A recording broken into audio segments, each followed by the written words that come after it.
a young, handsome man being told to speak almost last in a place called Chicago, where he held his head high.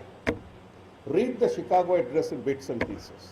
This is the first profound statement made on behalf of a dark subcontinent called India. It is only after that that the West would focus its searchlights on us. And today, if our philosophy, if our yoga, if our meditation, if our spirituality, if our contribution, if our secularism, our secular way of life, where we respect all religions, is held high, the man who scored the first century is Vivekananda. He defined spirituality in terms of cleaning your own heart, not by water and mantra, but by service to the people. He was the symbol of youth. The symbol of youth. If India's youth is to be symbolized, it still is symbolized through one man, because he died young. He died when he was still a handsome young man at 39. Between 35 and 39, he went through a lot of physical and health problems. Yet he went on writing. If you ever see his picture, if you ever see his photo, you'll understand what I mean. Teji, Shakti, and Jawan. He was a perfect young man of India. This, and to the young, he said, Puja mantra band karo, football khelo. You can reach God through football. Because if your heart is pure and your body is clean, you can reach, and your goal is straight. So forget all these rituals and priests and others. You can reach your goal. He is one man who said 50% of humanity consists of women.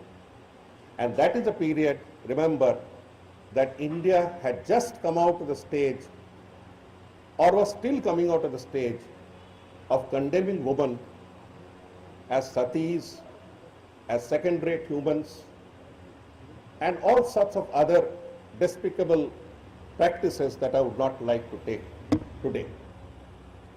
Today, if the women of India are up, all three have contributed. First, Tagore, but that is, और एक दिन कहानी बताऊंगा. The second, Vivekananda, and the third, Mahatma Gandhi.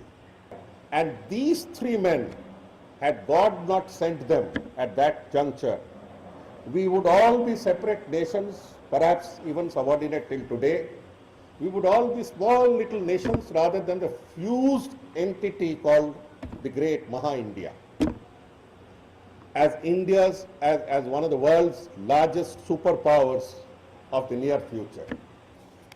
What happened to the Chicago from where this address was given? What happened to Chicago? Here comes the person who did the most for this 150-year celebration. And I have no hesitation in naming him. He was the then Finance Minister of India and now the President of India, Mr. Pranab Mukherjee. I have absolutely, even the bell agrees. Now, the gentleman was then Finance Minister, and he was passionately fond of Vivekananda, not as a Bengali or as a Indian or as a proponent of Indian religion, but one who created values in India, one who cemented India, the visionary of modern India, the uniter of modern India. You are the inheritors of that product. He came across, and he is the one who actuated, who gave life to whatever was discussed between Ramakrishna Mission, between different organizations for the 150-year celebration. So in 2010, we started the celebrations. One day he asked, Jawar, what happened to that Chicago thing? Then he told me the story. Thrice before, he had tried to do something in that spot. Do you know where the spot is? The Americans and the Westerns are very fond of keeping a track of history. This is located not in Chicago University. It is located in the Art Institute of Chicago, in the main center downtown Chicago, they pointed out to a green little plaque this size. From this spot, the Indian monk Swami Vivekananda delivered his lectures. And Pranab Babu told me, कि जगह छोड़ दो. As External Affairs Minister #1, I had tried it.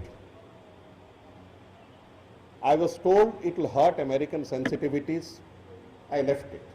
Second time we tried it, the Chicago Art Institute did not agree. The Chicago municipality did not agree. आप छोड़ दो. And then they came to a cultural agreement with us. And part of the cultural agreement is that place be made into a remarkable, into a notable place, which has come up in a huge plaque showing Vivekananda giving his Chicago address in that age with his Vani. And I did not go. God did not have that in my fate. But Pranab Babu went, and even now he mentions this everywhere. I thank you all for listening to me patiently, and God bless you.